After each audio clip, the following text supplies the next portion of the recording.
Have you ever wondered what it feels like to be truly protected, not just physically, but emotionally, spiritually, and mentally, even when everything around you seems to be falling apart? Let me tell you a story. In the brutal winter of 1950, during the Korean War, a battalion of American soldiers found themselves trapped in the freezing mountains, surrounded by enemy forces. Supplies were running out. Hope was fading. One soldier, a quiet young man from Georgia, pulled out a small, weathered Bible from his jacket. As the others watched, he opened it and began reading aloud. The words were steady and full of conviction. It was Psalm 91. He read it over and over through the long, terrifying night. By morning, a thick, unnatural fog had rolled over the mountains, providing the perfect cover for the soldiers to escape unseen.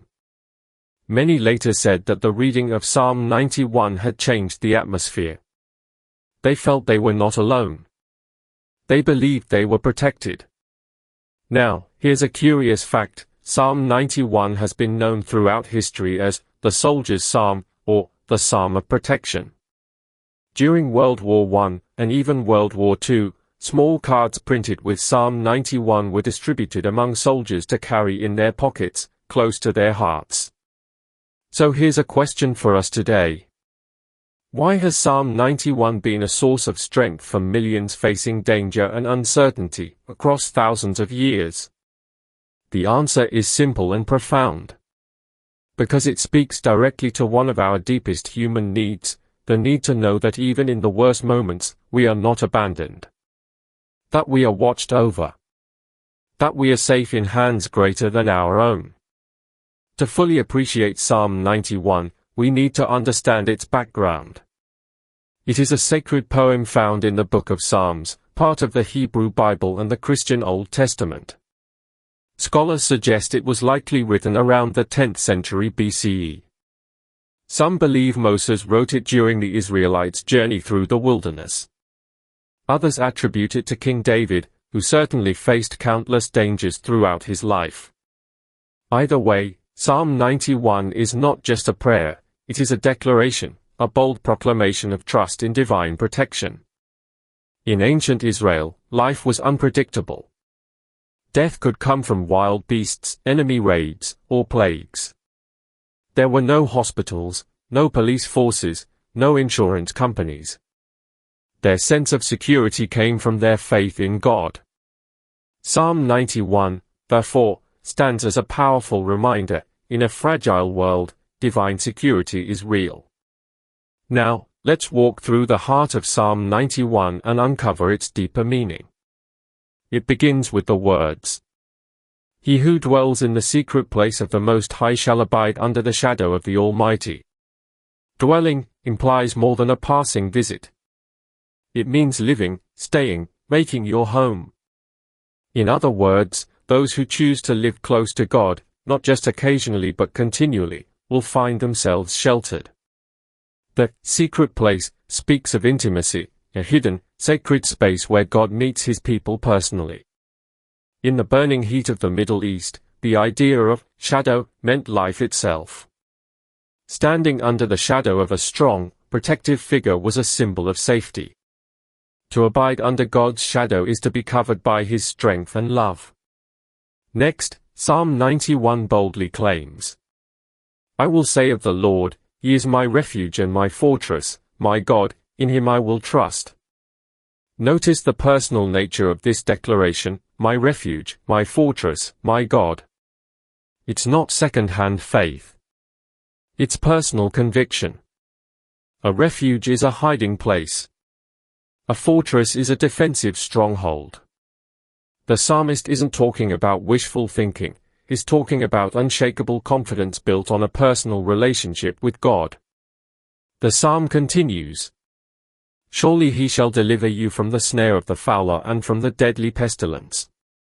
A fowler was a birdcatcher, a metaphor for traps set by enemies. The deadly pestilence refers to plagues and diseases that could decimate whole communities. This wasn't abstract fear. In those days, sudden outbreaks could wipe out entire villages. Deliverance wasn't a luxury, it was a matter of survival. And then comes one of the most beautiful images in Scripture. He shall cover you with his feathers, and under his wings you shall take refuge.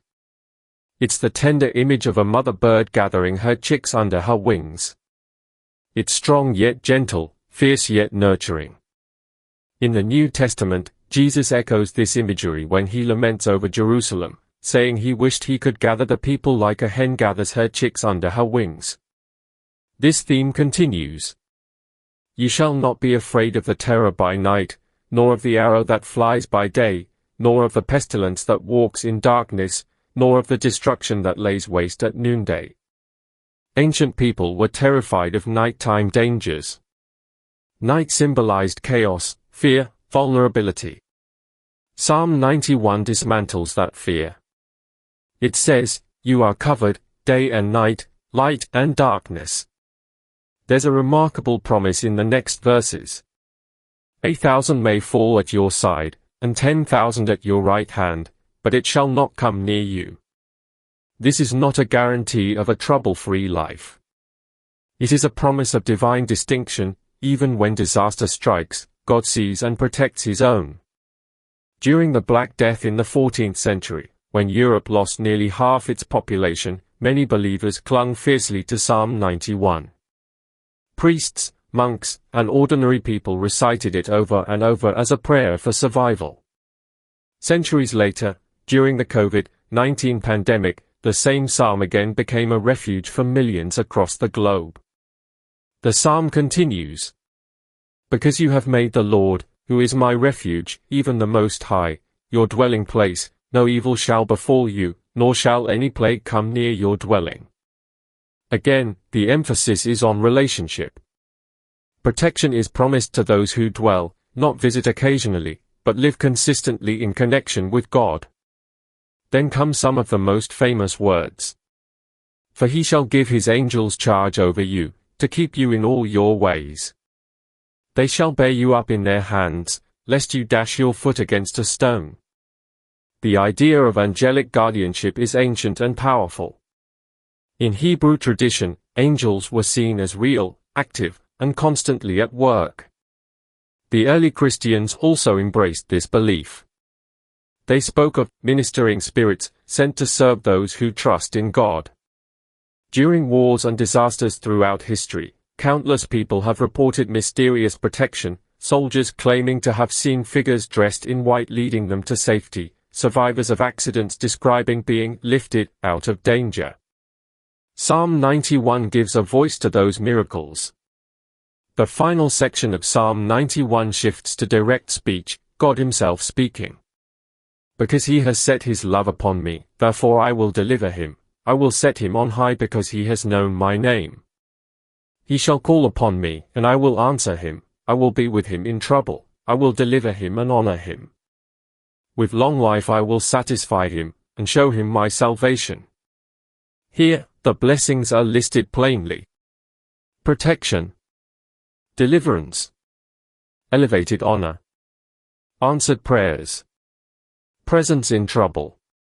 Long life. Salvation. These promises are not empty.